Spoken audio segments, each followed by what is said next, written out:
Jetzt müssen wir mal gucken. Bücher. Fettige Fingerabdrücke. I can see prints from greasy fingers upon the cover of this book. Let us take a closer look. Well now, what a find! A precious jewel, concealed inside a book. Ooh. A bracelet with a unique ram's head design, a distinctive feature of ancient Grecian artifacts, probably of the Hellenistic era.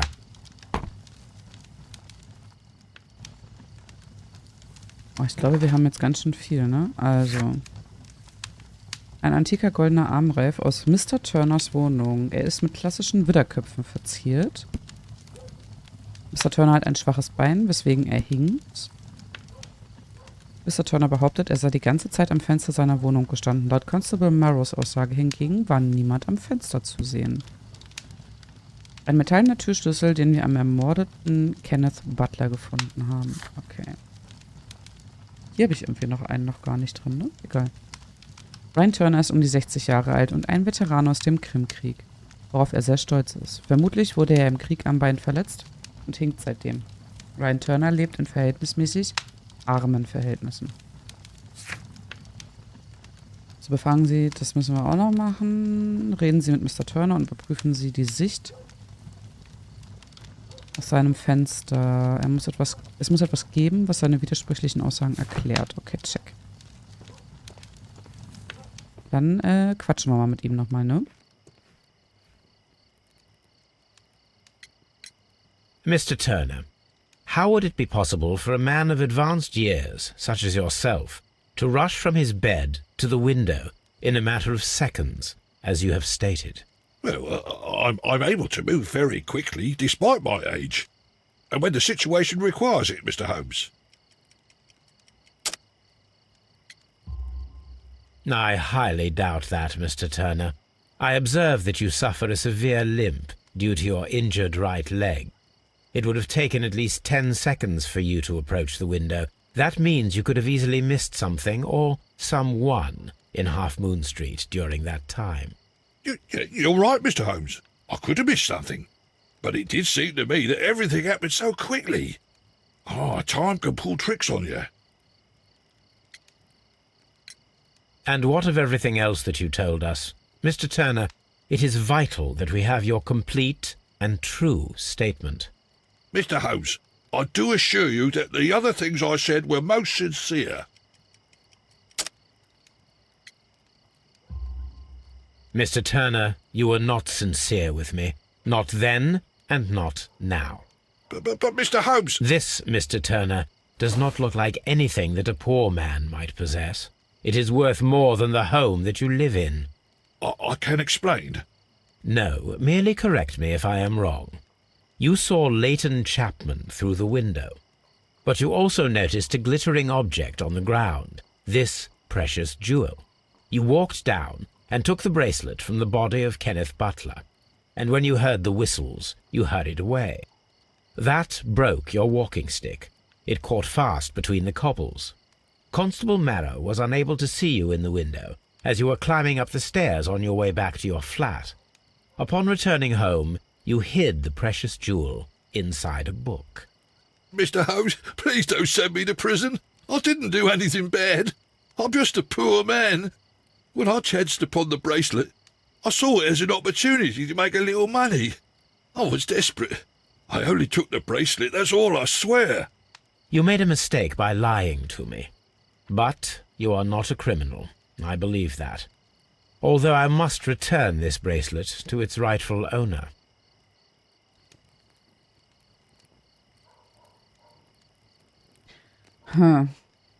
Ist natürlich alles andere als schlau, den Detektiv, der sich um den Mordfall kümmert, anzulügen, oder? Schon merkwürdig. So. Haben wir jetzt hier noch irgendwas übersehen? It would be my pleasure to assist you with your investigation, Mr. Holmes. Naja. Ich muss jetzt hier alles ganz genau absuchen. Hier geht's noch weiter. Komme ich hier lang?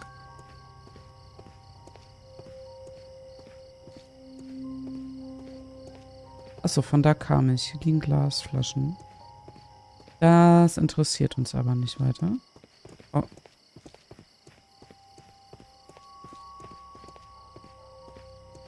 Also hier ist er... Ach, tut mir die Nase. Von hier ist er gekommen, ne? Jetzt muss ich mal gucken. Ist jetzt hier noch irgendwas? Soweit ich das jetzt sehen kann, nicht. Nee. High Class, okay. Ah, hier, Madame. Mrs. Powell? What do you want? My name is Sherlock Holmes. I'm assisting the police with their investigation of the crime that took place this evening. Well, I've already gave my testimony, but very well. Could you tell us everything that you may have seen or heard? Yes. I was selling my flowers as usual, and then the fireworks began, in honour of Queen Victoria. I enjoyed those. But then, all of a sudden, a young lad ran out of Half Moon Street and stopped just by me. He had a gun in his hand. He was like a ghost, and all covered in blood. It was dark, but I could see him, because of the flashes from the fireworks. And then? I screamed as loud as I could. I knew that a policeman should be on duty in the vicinity. He had no time to escape. 2 constables got him. Then another constable came out from the very same street, and I heard him talking of a horrible murder.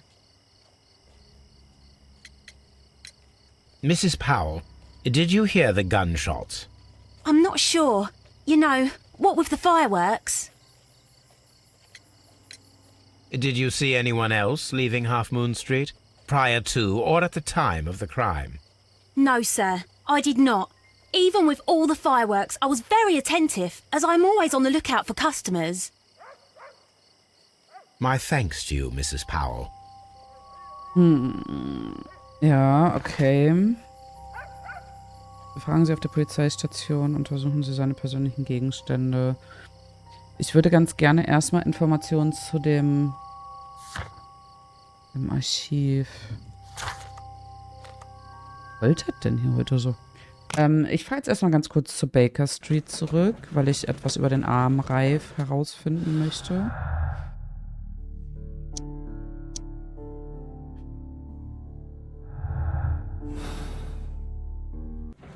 Okay, wir können tatsächlich noch nichts herleiten. Hätte ich mir aber auch denken können.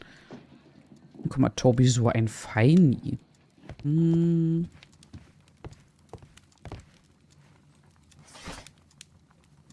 Antiker Armreif. Forschungsberichte würde ich jetzt nicht sagen. Zeitung aber auch nicht.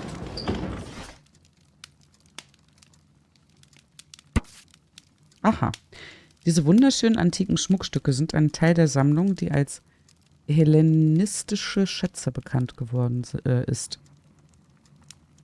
Auf dem Bild sind 5 Widderköpfe auf Armreif, Halskette und Ring zu sehen.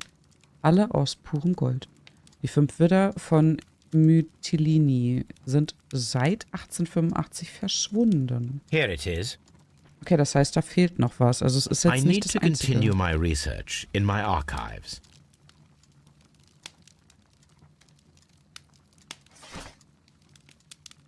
Fünf Widder.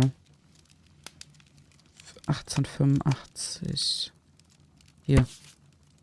Ein heimtückischer Diebstahl.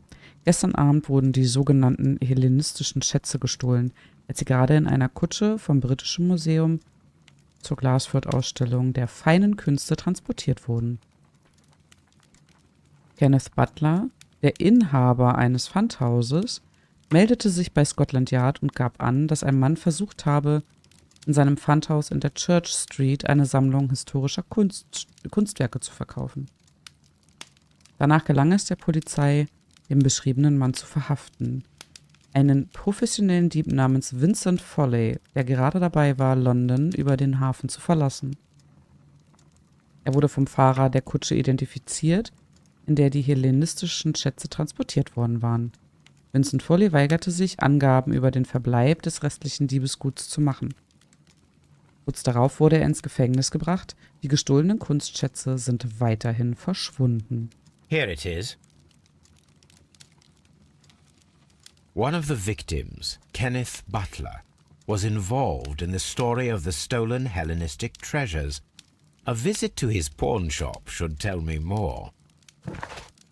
Okay, also, da haben wir jetzt die beiden Schriftstücke. Und das wird wahrscheinlich der Schlüssel vom Pfandhaus sein, wenn mich nicht alles täuscht. So. Ja, das wird ja lustig. Ich denke mal, hier können wir noch nichts herleiten. Nee. Nein. Versuch was wert. So, wir sind jetzt beim Pfandhaus.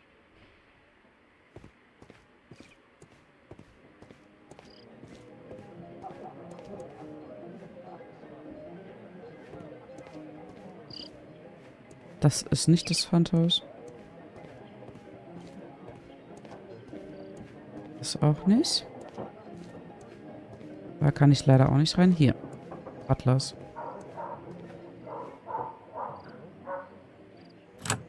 Mr. Butler's key matches the lock perfectly.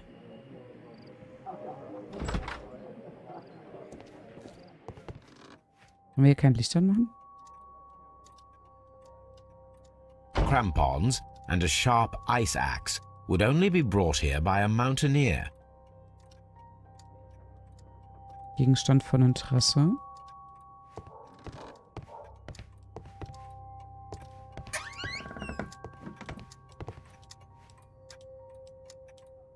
A flare pistol.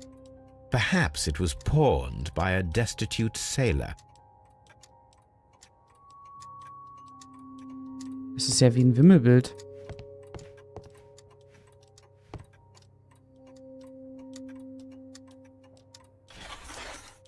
Aha.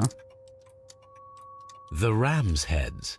This necklace belongs to the 5 Rams of Mytilini collection. Interesting. That means that Kenneth Butler owned a part of this collection all this time, 10 years after the theft.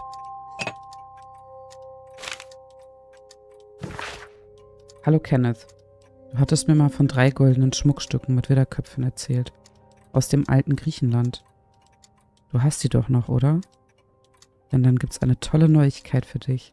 Ich habe da einen Typen an der Leine, der den ganzen Schmuck unbedingt haben will. Er ist bereit, dafür ein kleines Vermögen hinzublättern. Ich kann ein Treffen zwischen dir und diesem wandelnden Geldbeutel arrangieren. Aber ich verlange Provision.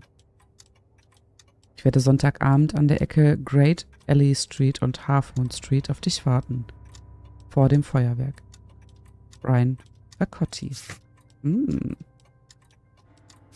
Sehr schön. It looks as though Mr. Butler kept a careful record of his operations.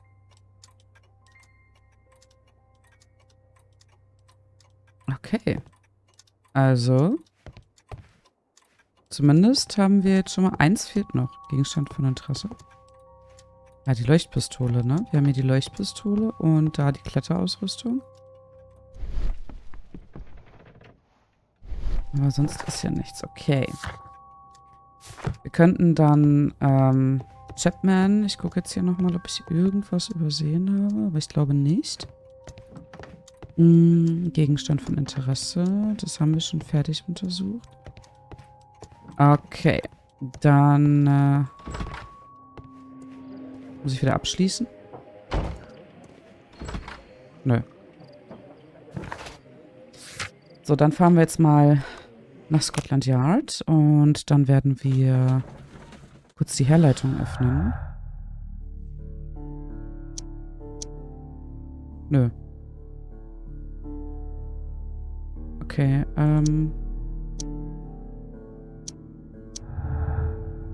okay, ja stimmt, die 2 Opfer haben was miteinander zu tun. Wo? Hier? Die Suche nach den verschwundenen Schätzen könnte das Motiv für das Verbrechen an der Half Moon Street sein. Mr. Turner hat den Armreif nach der Tat mitgenommen, aber der Ring fehlt noch immer. Mhm.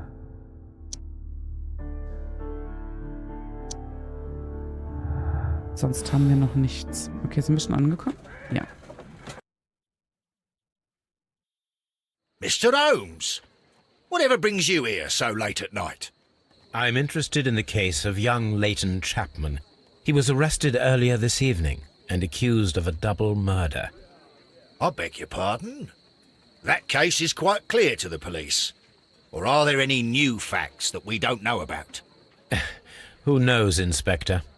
Look, you are free to investigate, of course, Mr. Holmes. Chapman was arrested with a revolver in his possession, which you can find in the evidence room. The suspect himself is in custody. Did you find anything else on his person? A few personal belongings. Nothing particular, Mr. Holmes. Thank you, Lestrade. Tja. Wir wissen vielleicht mehr als Sie. Nein. Falsche Tür.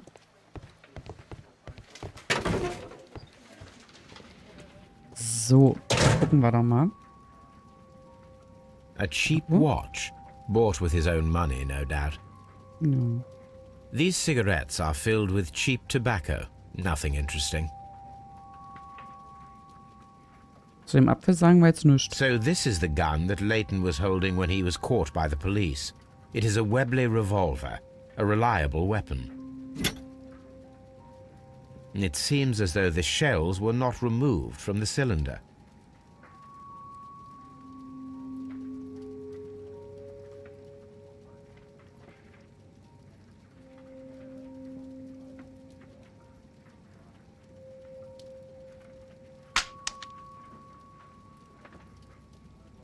Two out of the 6 shells have been fired.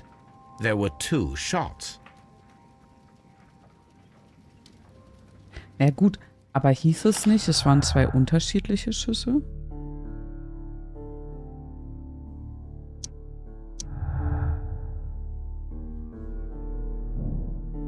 Kenneth Butler und Brian Vercorti sind Opfer eines Doppelmords geworden, der von einem einzelnen Täter begangen wurde. Das glaube ich aber nicht. Denn Mr. Turner konnte Unterschiede zwischen den 2 Schüssen hören, weil diese an verschiedenen Punkten der Half Moon Street abgegeben wurden. Das denke ich mal.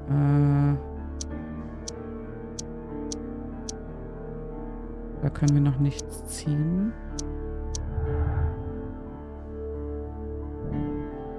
Erdrückende Beweislast. Die Zeugenaussagen und die Tatwaffe deuten klar auf einen möglichen Täter hin.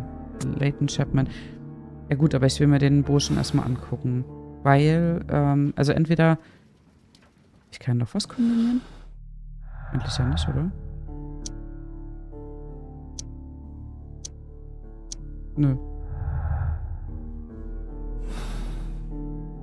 Jetzt zeigt er mir das immer noch an, weil der nicht hinterherkommt. Please escort this suspect for interrogation. Good evening, Mr. Chapman. Who are you? I've got nothing to say. It's all a mistake. Calm down, Leighton. I have come here to help you. To find out if you truly are innocent, as your younger brother Wiggins has told me. My brother? You know him? Then that means you're... Sherlock Holmes. Oh, blimey. All right, Mr. Holmes. I'll tell you everything. Aber erstmal wirst du gemustert, Schätzchen. Tiefe Narbe, gelegentliche Schlägereien, aufgewachsen auf der Straße. Er hat auf jeden Fall ein blaues Auge. Hallo? Vor kurzem geschlagen, Widerstand geleistet, Hitzkopf.